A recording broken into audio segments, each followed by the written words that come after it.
travel to the islands, people are imposed what is called a geographical restriction. They cannot leave the island until they're given or granted international protection, which means that in practice, there's asylum seekers that have spent months, if not years, living in these camps.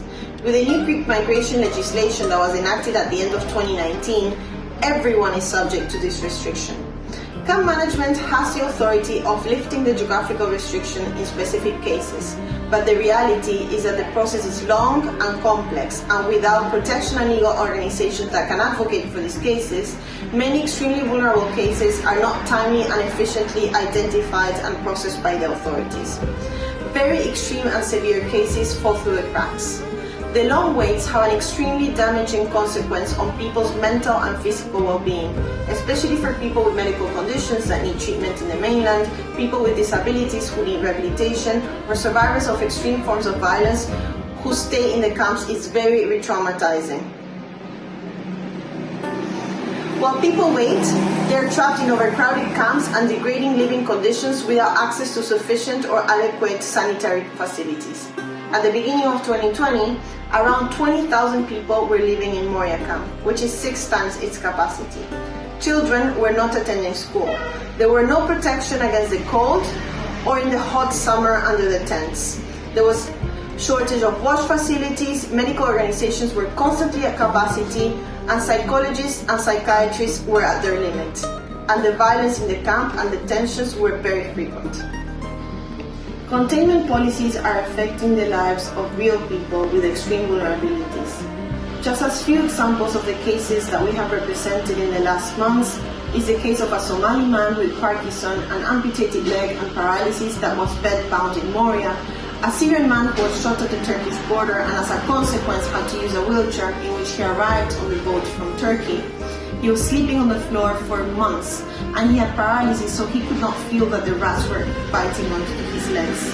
Other cases include a woman with cancer who wouldn't be allowed to leave the island for treatment for months because she had a negative decision on her case, a family with a small child that had a cognitive delay, a single mother with a small girl who had Down syndrome, a Syrian mother with heart issues who had to wait for months to be allowed to leave the island and finally died while waiting transfer.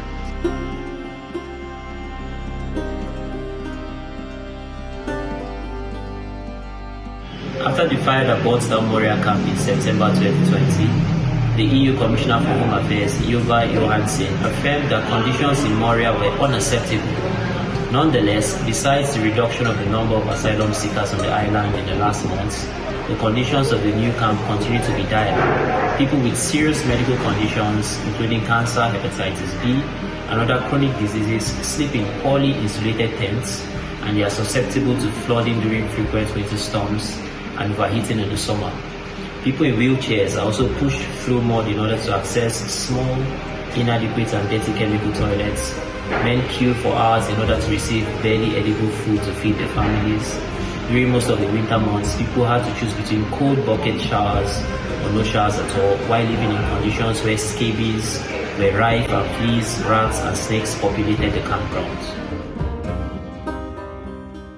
We have observed increasing levels of violence, especially sexual violence to women and children, and little to no interest in creating safe areas for the most vulnerable.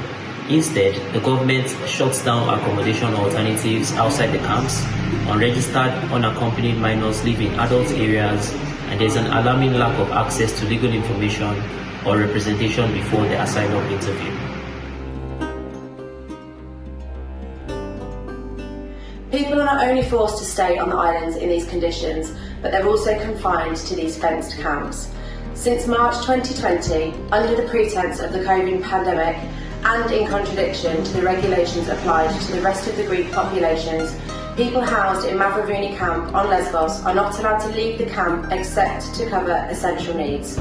For over a year, people could not leave Moria and now Mavrovouni unless they had an appointment with a lawyer, a hospital, or another authority. Even when Greece opened to tourism in 2020 and again in 2021, asylum seekers were contained in a camp with police checkpoints. Currently, asylum seekers are only allowed to leave the camp when they have a written authorisation from an NGO or another authority. Apart from that, people are only allowed out for 3 hours a week at specified times and in accordance with a strictly monitored schedule. Since 2021, people who decide to live outside camp structures are not eligible for cash assistance from the authorities. Unfortunately, after 5 years of the EU-Turkey deal and the containment of vulnerable people in controlled camps on the islands, there is little hope for policies based on solidarity, justice and dignity. Millions of euros have been fuelled into Greece to build new controlled centres where asylum seekers will be kept, centres far from the city centre and local amenities. New Greek regulations establish that Turkey is a safe place for Syrians, Afghans, Pakistanis, Somalis and Bangladeshis, who represent 70% of the asylum seekers in Greece, and for whom we expect the acceptance rate to be close to zero.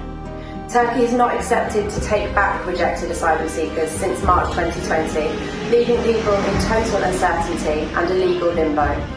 While politicians fight over what to do with people's lives, people who have already lived through terror and war wait in undignified conditions in what some call prison camps on prison islands.